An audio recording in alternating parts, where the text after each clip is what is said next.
Estamos de vuelta aquí en IMAX Televisión y en IMAX Deportes con el Topic semanal con Tato Jiménez. Hablando del Topic, aquí me prepara la chuleta perfectamente aquí el mister. Es que claro, tiene que estar en todo. Oye, yo también me lo estudio, que no quede ahí en saco roto.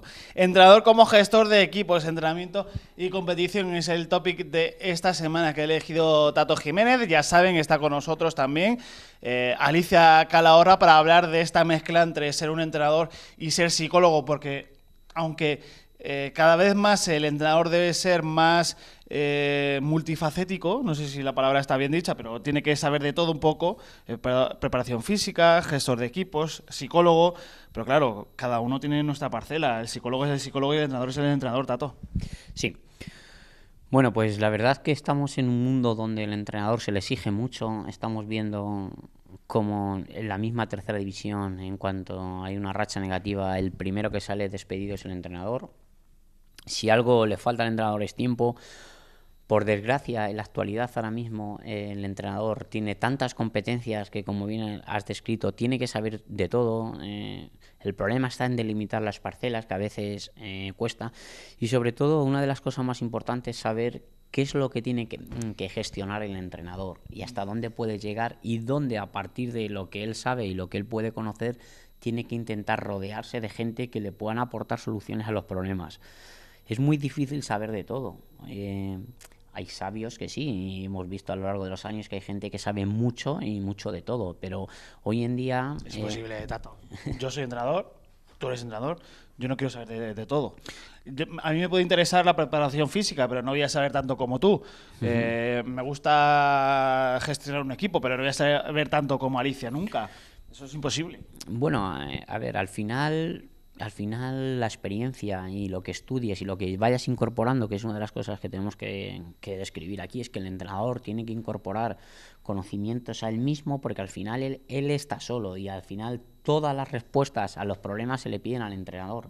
Muy pocas veces se busca a otra persona que no es el entrenador. Si el equipo no gana, se busca al entrenador. Si el equipo no funciona en defensa, se busca al entrenador. Si el equipo pierde, se busca al entrenador. Si el equipo, lo que los periodistas continuamente nos hacen decir, es que el equipo se desinfla a las segundas partes, buscan al preparador físico, pero la responsabilidad del entrenador.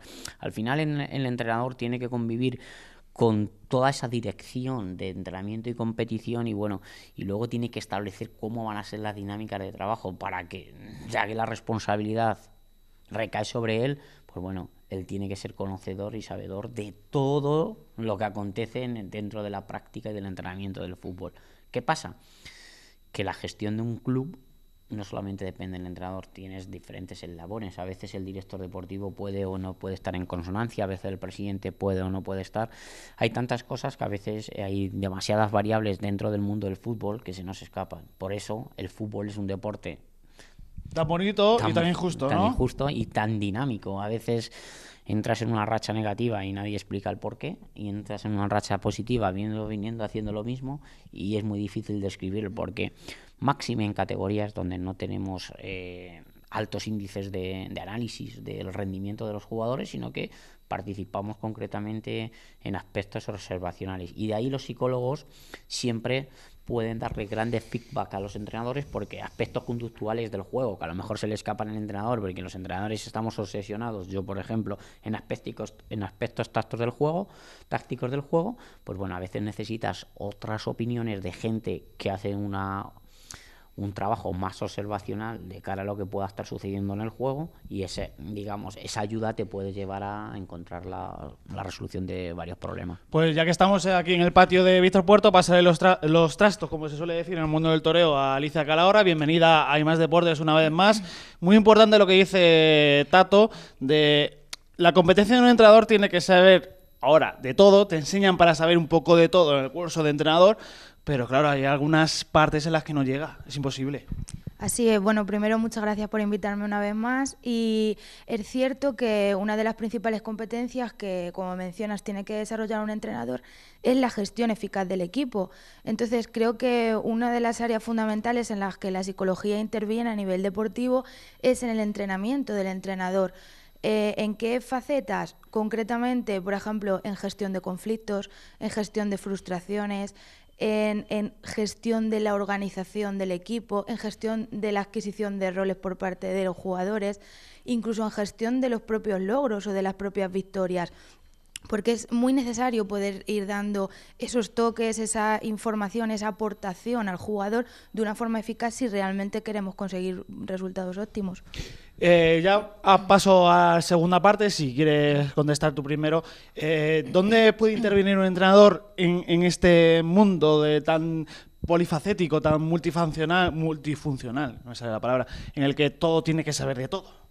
A ver, realmente su intervención es primordial y es fundamental sobre todo destacar que esa intervención que tiene que llevarla a cabo desde un buen asesoramiento, porque en muchas ocasiones nos encontramos profesionales que se ven solapados o que se ven eclipsados por distintas personas que aportan una serie de conocimientos o una serie de estrategias que realmente no son útiles, pero porque esa formación que esa persona ha recibido no está, por así decirlo, validada o no tiene la suficiente experiencia para poder realizar ese tipo de formación.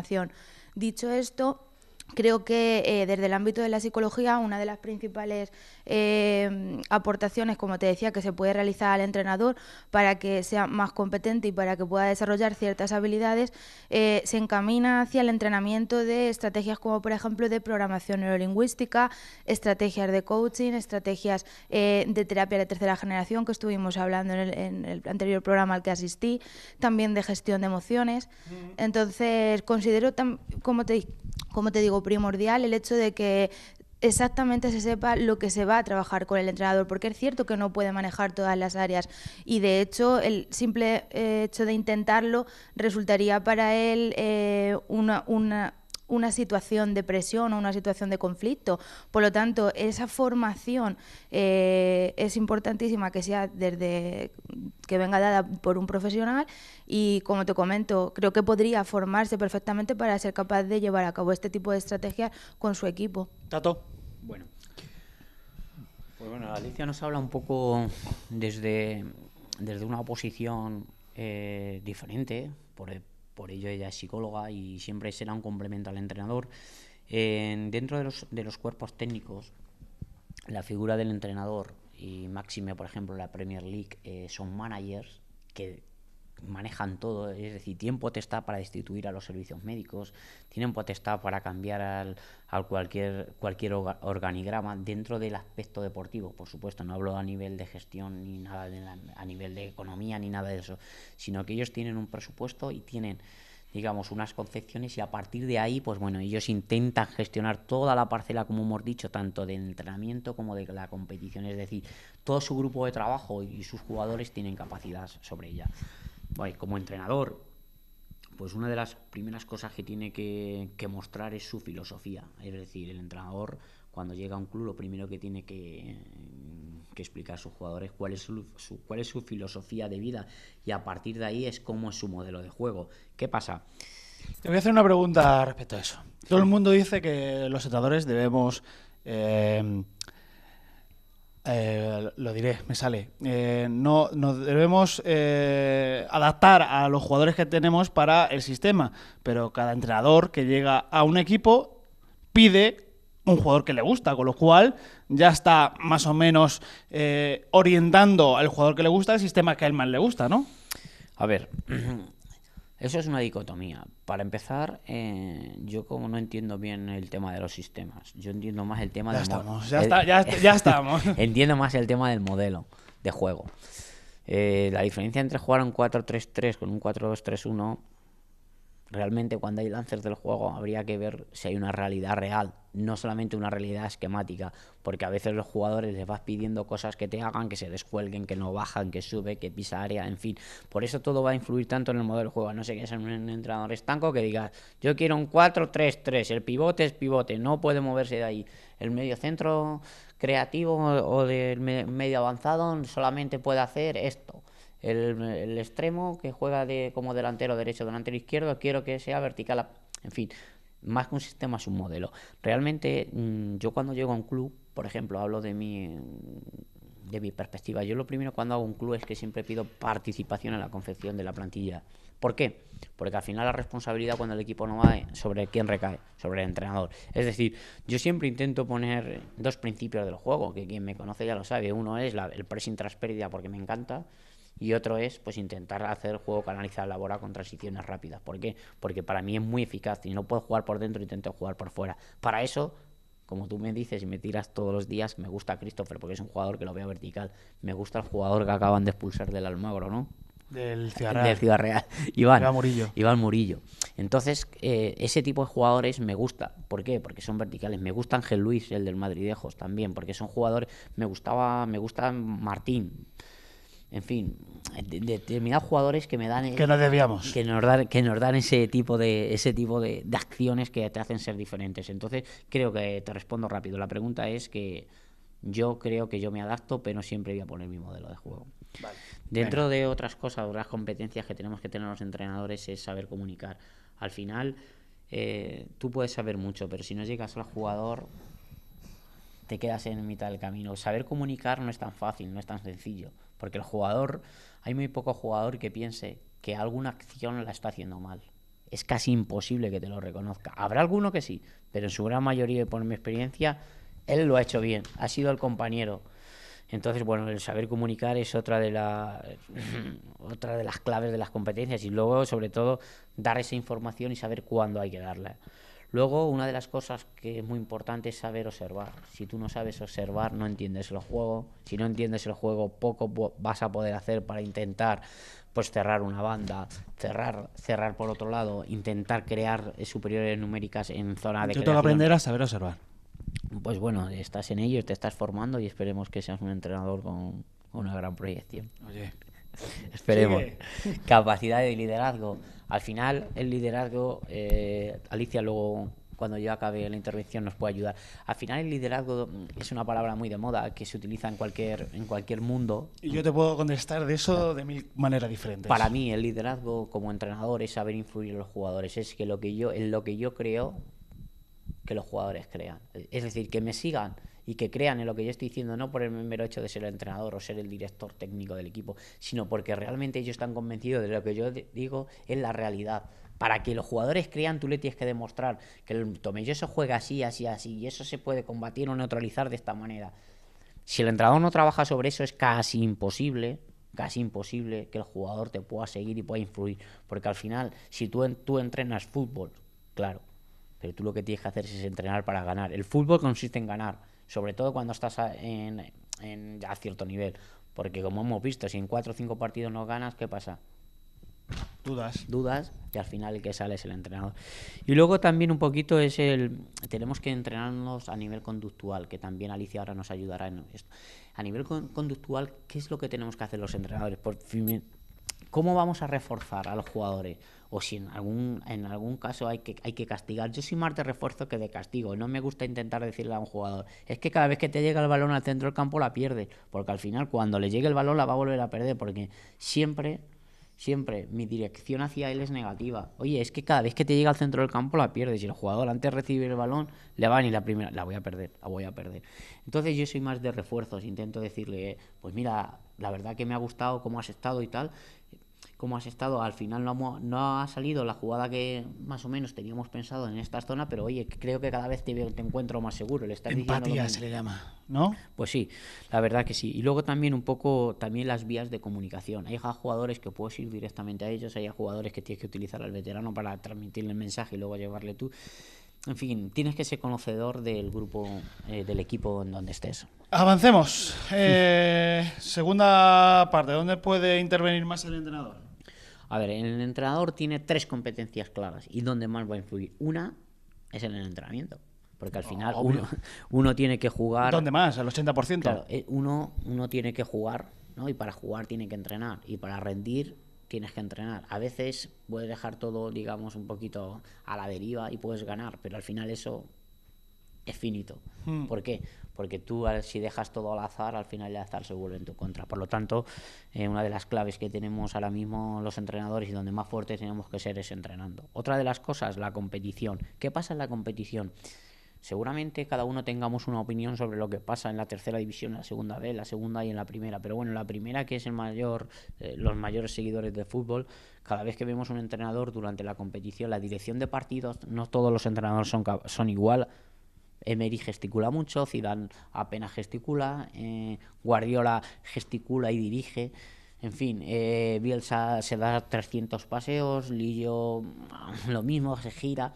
En fin, la dirección de partido es importante. Para mí, en mi opinión, yo lo he aprendido porque al final no me gusta trabajar por imitación. Yo intento no hacer muchos gestos y esparabanes y mostrar decepción hacia mis jugadores porque al final eso crea incertidumbre y crea desprecio. Entonces no me gusta ni gritar, no me gusta ni levantar los brazos, ni me gusta decir vaya que mal lo estás haciendo, porque al final eso se transmite en el campo. Entonces yo soy partidario y si tengo que corregir algo, llamo a un jugador, porque realmente no sé, oye, llamo a un jugador y le digo, oye, mira, ven, acércate, mira, está pasando esto y vamos a intentar solucionarlo, venga, dale que seguro que lo hacemos bien. Otra de las cosas importantes sobre el arbitraje, como podemos ver, hay entrenadores que los expulsan muchas veces, hay entrenadores que acumulan demasiadas tarjetas. Yo intento no influir sobre el arbitraje de manera ostentosa. Sí que a veces hablo con ellos, pero siempre con el respeto y le digo, niña, ¿has visto esto? Sí, ¿no? Y hasta luego intento hablar con los árbitros. No me gusta faltar el respeto ni tampoco que me lo falten. Igual si me lo faltase a mí un árbitro, que lo dudo, los árbitros normalmente no suelen faltar al respeto, aunque los entrenadores cuando nos sacan tarjetas siempre buscamos la responsabilidad del de al lado, pero bueno, yo intento influir con los árbitros de manera más educada y más pacífica. Y luego la última cosa que todavía te falta más, todavía. Sí, la última cosa es la organización deportiva, ¿vale? Dentro de la organización deportiva también tenemos una capacidad importante a la hora del devenir del club. Pásale a Alicia porque, claro, de todo lo que ha hablado Tato, que es que coge la carrerilla y no para, lo más importante son los feedback, porque claro, hay dos clases, los positivos y los negativos. Los negativos influyen de manera estrepitosa en un jugador, porque claro, tú no te das cuenta, estás en un entrenador y claro, que quieres que tu jugador acierte siempre, pero eso es imposible. Así es, de hecho nuestro cerebro siempre va a identificar mucho antes situaciones conflictivas o situaciones llamativas negativas que positivas. ¿Qué ocurre? Que si nosotros incidimos sobre esa conducta negativa, una mala jugada, un gesto erróneo, cualquier tipo de conflicto que se produzca en el campo, lo único que estamos haciendo es llamar la atención sobre esa conducta, que implica no solamente que la estemos reforzando negativamente, sino que en un futuro, cuando esas conductas o cuando ese partido vuelva de nuevo a propiciar una situación semejante, es más probable que se emita esa conducta negativa que previamente nosotros hemos criticado en otras ocasiones, a que se reproduzcan ciertas conductas o jugadas positivas que tanto el equipo como el propio jugador ha llevado a cabo. ¿Por qué? Porque no hemos incidido sobre ellas. Por lo tanto, en el momento en el que no reforzamos positivamente ese tipo de conductas, lo único que conseguimos es que se extingan. Por lo tanto, que no se produzcan en sucesivas ocasiones.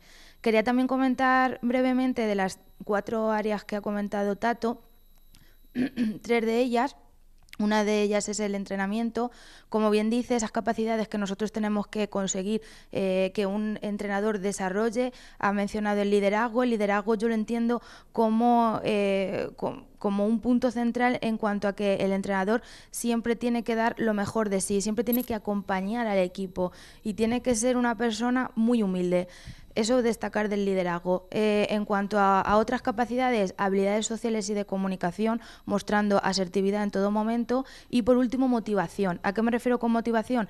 A los tipos de motivación que tenemos. Si nosotros fomentamos continuamente una motivación extrínseca, basada en el estatus, basado en el dinero, basado en las recompensas externas, vamos a ver cómo los objetivos y los logros planteados van a ser poco alcanzables a largo plazo. Tenemos que mantener un equilibrio entre ambas motivaciones, la intrínseca, que es la que consigue que los valores personales del jugador y del equipo se desarrollen de una forma exponencial y que realmente el equipo avance, y tenemos que equilibrarlo, como te comento, con esa motivación extrínseca.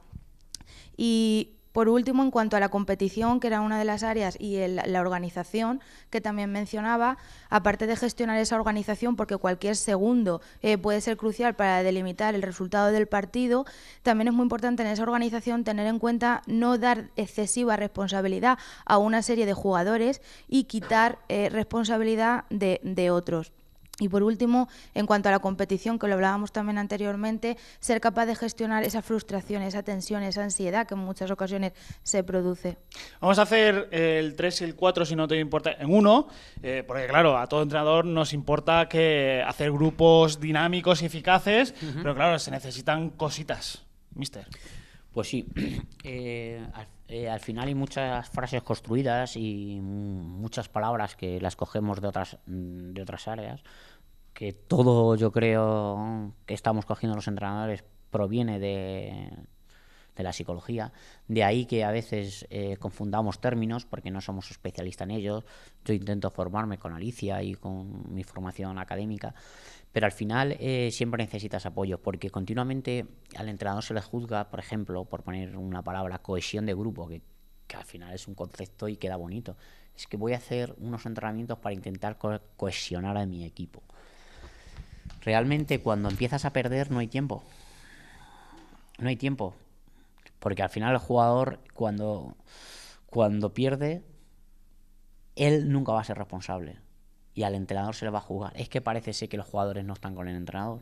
Es que pierden el balón y no. Vivimos en el mundo de los es que. Entonces la palabra cohesión de grupo, a veces necesitas un foco externo, como bien puede ser concretamente yo hablo de psicólogo, no voy a utilizar el término coaching porque prefiero utilizar el término psicólogo, porque creo que es una profesión real y es reglada, y el coaching ahora mismo no tengo capacidad para encuadrarla dentro de cuál es su sector real, digamos a nivel administrativo, dentro de las competencias que ordena el ministerio. No tengo capacidad para ello, no sé si existe o no existe, es una moda o realmente no tengo capacidad. Creo que es el psicólogo. Entonces la cohesión de grupo es una de las cosas de las que más nos preguntan los presidentes. Oye, ¿no crees que está el equipo desunido? Es que parece que no hay buena relación entre el extremo y el lateral. Entonces al final necesitamos estrategias para solucionar esos problemas, pero ¿dónde? Realmente dentro del juego. ¿Qué pasa? Que cuando escuchamos a psicólogos o a coaching o gente que no ha entrenado, que no tiene la percepción de lo que pasa en el vestuario, que no entiende el juego, te puede decir muchas frases muy bonitas, construidas, que tú llegas al vestuario y le dices, tienes que creer en ti mismo, pero ese mensaje es irreal porque no lo capta, porque tiene que creer en sí mismo en una acción determinada del juego, relacionando el tiempo y el espacio, identificando si es defensa y si es ataque. Y realmente los psicólogos, aunque les guste el fútbol y estén ellos, si no entienden bien el modelo de juego, es difícil que te ayuden a encontrar soluciones. Por eso el psicólogo tiene que ser de tu confianza y tú le tienes que explicar cómo quieres que se comporte ese jugador, y él, a partir de que tú le digas vamos a hacer esto, te va a ayudar a encontrar soluciones. Pero por sí mismo parcelar y decir no, esto ya la parte del psicólogo, no. El entrenador siempre es el que va a transmitir el mensaje, porque al final el jugador el que cree o no cree es en el entrenador. Y entonces la voz del entrenador tiene una autoridad por encima de la del preparador físico, del psicólogo, porque al final sabe que es el que te pone y el que te quita. Entonces de ahí que todas esas frases construidas, y aquí que tenemos a Alicia, pues tanto la habilidad de comunicación, la capacidad de motivar y tanto la capacidad de su estilo de liderazgo, pues bueno, al final todo eso es lo que va, es el perfil del entrenador. Y eso, sin entender el juego, es muy difícil. Pero bueno, como hoy tenemos aquí a Alicia, nos va a ayudar un poquito que ahora, desde chica, la perspectiva psicológica. Y luego en otro partido. ¿En otro partido? Sí. En otro partido, venga. En otro partido haremos la del... Alicia, que Alicia, que como la gente sí lo sabe, pero es que en un grupo, en un equipo, hay 30 personas.